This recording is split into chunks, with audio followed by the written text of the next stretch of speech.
I'm not going to jump to conclusions, but not in a million years did I believe that fight would end the way it did. Obviously very, very disappointed and down, but it is what it is. He's got to regroup, get himself back together and get himself back in the game. Terence Crawford pulls out of Canelo fight just a day before. This shocking twist leaves fans stunned. Was it a late injury, internal drama, or something far deeper that hasn't come to light? The timing feels too suspicious, and speculation is running wild across the boxing world tonight. Here he is. Oh, he drops him into the ropes, so that's it. Cody Weeks stops the fight. And I guarantee, fight night. The boxing world is buzzing. Some insiders hint at hidden problems in Crawford's camp, while others whisper about nerves getting the better of him. But what stands out most is Canelo's anger. He feels disrespected, robbed of the stage he earned. Was this a tactical retreat, or are we about to see a bigger scandal unfold? People who don't wanna believe, they don't believe, even if it is true what I say or the proofs is there. They wanna believe. Thing on your record that you wish hadn't happened? No, I don't. Even seasoned analysts like Johnny Nelson are baffled. The timing, the secrecy, the confusion. It all feels eerily similar to past scandals. Was Crawford's camp hiding this until the last moment, or did the news genuinely blindside everyone? The lack of clarity only feeds the rumors and deepens the mystery. Don't matter what drugs you take, it doesn't make you a better fighter. It might make you stronger, might make you fit. It doesn't make you a better fighter, and that's proof. You know, so until more news. Now the rumors hit another level. Talk of a poisoning scandal? At first dismissed as nonsense, but with Crawford's sudden withdrawal, people can't help but connect the dots. Was it really fake news, or is there a darker story bubbling beneath the surface? The suspense is only getting thicker. Something popped up and we said it's fake news that the fight was off and all this sort of stuff was going on about some poisoning, scandal, foolishness, and they tried to shut this thing down. And I'm saying that's fake news. I'm not having that. So let's wait and see. If it's true, that's a shame. You'll have to get to the bottom of it. But I'd heard this yesterday, but I just put it down as fake news. It's not real. So all we can do is react to what we know, so we can speculate. Voices are growing louder if there's any truth to these shocking rumors. Some believe Crawford shouldn't even get a second chance. Zero tolerance, no excuses. Was this just bad luck or something far more damaging? The calls for punishment only deepen the uncertainty swirling around this entire saga. Yeah, listen, I've always been strong on that. I've always been strong on the fact that I don't believe in giving them a second chance. You're basically saying no 3 strikes and you're out. No 3 strikes and you're out. No. One, you fail a test and gone ski. Absolutely, because I just believe then that moving forward, people would think twice about doing it. If they think, well, you know what, I'll get a second chance anyway. YB Patreon highlights the frustration that every boxing fan is feeling right now. How can a fighter sign up for the biggest stage of his life only to back out when the spotlight is at its brightest? Injuries are part of the sport, but the timing here is far too convenient, and the excuses don't convince anyone. Was Crawford genuinely hurt, or was it nerves creeping in at the final moment? The whispers are growing louder that maybe he saw something in Canelo's preparation that shook his confidence. Meanwhile, Canelo remains steady, fully fit, and demanding action. Fans are left comparing the two mindsets. One man ready for war, the other retreating into the shadows. YB's blunt words capture the mood perfectly. Boxing deserves answers, and right now, Crawford isn't giving any. I don't like that. People schedule fights and then they pull out, oh, I was injured. Well, if you was injured, you won't be injured in 4 months. And Canelo himself makes it clear he's just as shocked as everyone else. Canelo Alvarez responds with calm professionalism, but beneath his words you can sense the disappointment and anger. He doesn't know the details, and that's exactly the problem. Nobody does.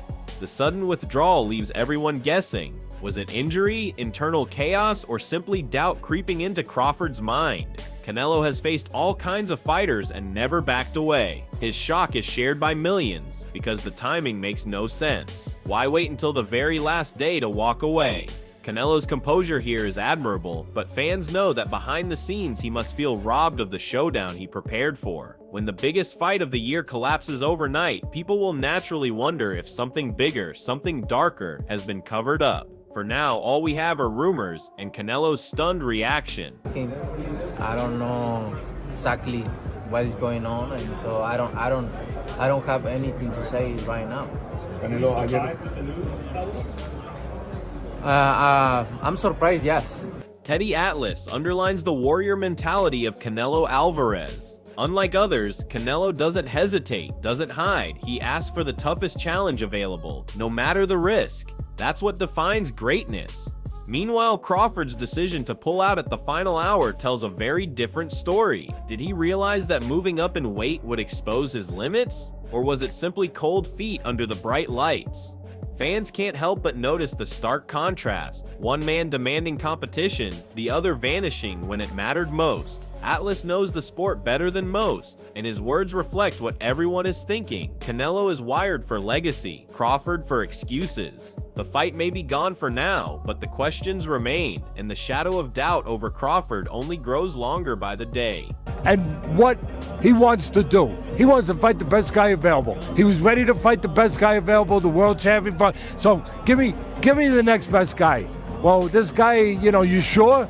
I mean, you want it? Yeah, I want him. Frank Warren doesn't hide his anger, and he's right to be furious. A fight of this magnitude cost millions to stage. Training camps, sparring partners, chefs, venues, all of it is an investment that vanishes the moment a fighter walks away. For Canelo's camp, it's a financial disaster, but for the sport itself, it's an even bigger betrayal. Fans bought into the hype, broadcasters invested heavily, and now everyone is left empty-handed. Warren's disappointment echoes through the boxing world. This isn't just about one fighter pulling out, it's about responsibility and commitment. Did Crawford really face unavoidable circumstances, or did he abandon ship when the pressure reached boiling point? The money lost is huge, but the damage to reputation and trust might be even greater. That's why Warren's fury feels justified. It's not just business, it's the heart of boxing itself. Well, he's pissed off. I mean, he was a big fight. He's trained very hard.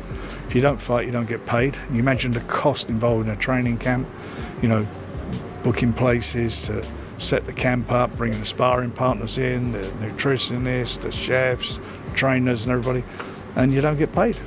It's a massive loss. You can't insure it, or if you do, it costs a fortune to insure. But very, very disappointed.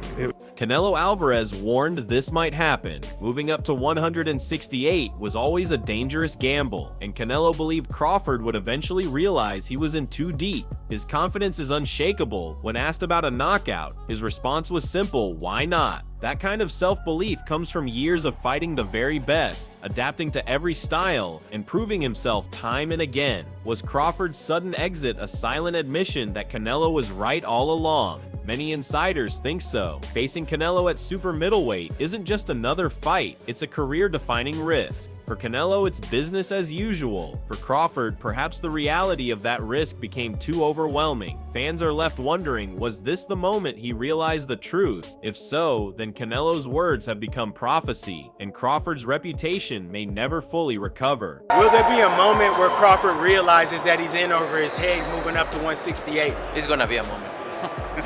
In boxing, everything can happen, right? Do you believe you knock him out? Yeah, why not? I'm very focused on Crawford and nothing else. Dave Coldwell isn't shocked, and that speaks volumes. He suggests the buildup may have crossed a line. Trash talk is part of the sport, but physical provocation changes everything. Some now speculate Crawford's pullout wasn't just about injury or nerves, but a reaction to the psychological battle with Canelo. Did the intensity of the press conference shake his composure? Coldwell points out that touching a fighter's face crosses into dangerous territory, and maybe that was the moment Crawford realized he was out of his depth. Fans are asking if the pressure cooker boiled over and forced Crawford to retreat. Meanwhile, Canelo thrives in these situations. He's built his career on high-stakes drama, never flinching when things get personal. If Crawford allowed the press room tension to dictate his decision, it only strengthens the belief that Canelo had already won the mental war before the first bell even rang. I'm not surprised. Does that cross the line, do you think? Yeah, it does. Listen, the presser was good. It was a great presser, back and forth, poking each other, but not too far. But once you get physical and you touch a man's face. Greg Hackett nails it. Canelo Alvarez has seen it all. Southpaws, sluggers, technicians, pressure fighters, every style imaginable. That depth of experience means he enters every fight with total confidence because nothing surprises him anymore, and that's exactly what makes Crawford's withdrawal look so suspicious. When facing a fighter with Canelo's resume, nerves can overwhelm even the most talented opponents. Hackett suggests Canelo doesn't fear what anyone brings, he simply studies and dismantles it. Could Crawford have realized this too late after watching Canelo's camp sharpen every weapon? Fans are already whispering that Crawford may have underestimated just how complete Canelo is until the reality sank in. Hackett's point is clear: when you step into the ring with Canelo, you face not just one man, but the weight of decades of elite-level experience. Maybe Crawford recognized that truth and decided he wasn't ready to carry that burden under the bright lights. I mean, Jerron Ennis get from it being in with the elite, a guy who's prepared for everything. One thing you can't say about Canelo is that he hasn't seen something. Canelo's seen southpaws, he's seen tall guys, short guys, slick fighters, he's seen bulls, he's been up against everything. So you get a world of experience with a guy like Canelo. You get a guy who's in full confidence with a guy like Canelo. So with that type of boxing, I would see Canelo really not worried about so much of what Boots trying to do to him, but really just paying attention to him. But then it's the same, like, I don't know, I can see Boots kind of like, I think the mindset for Boots would be not only to prove I can hang, but to also be trying to see what will come with this shit.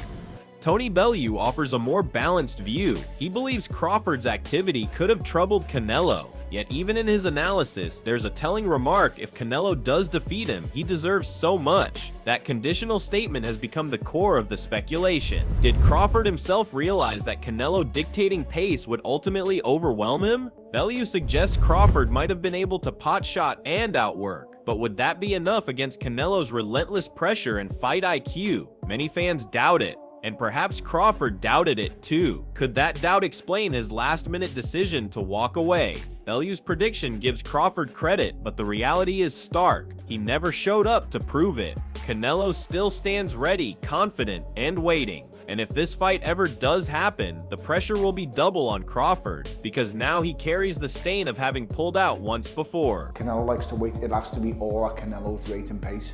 He's not going to get that way with Terence Crawford. I just think Terence Crawford will outwork him, will pot shot him, and I think he'll win on points. And by the way, if I'm wrong and Canelo does defeat Terence Crawford and is the first man to beat him, he deserves so much credit. At the heart of this collapse lies a single burning question: what truly drove Terence Crawford to walk away just hours before the defining fight of his career? Was it injury, hidden chaos in camp, or a quiet realization that stepping into Canelo's world at 168 was a gamble too great? Canelo, calm yet visibly frustrated, remains the consummate professional, ready for war, robbed of the stage he earned, and still eager to prove he is the face of boxing. If this fight is ever rescheduled, the pressure will be unbearable on Crawford, because doubts about his mindset will never fade, and if it never happens, fans will always wonder what might have been. So tell us, are you standing with Canelo, the proven champion, or do you believe Crawford can bounce back and silence the critics? Drop your thoughts below.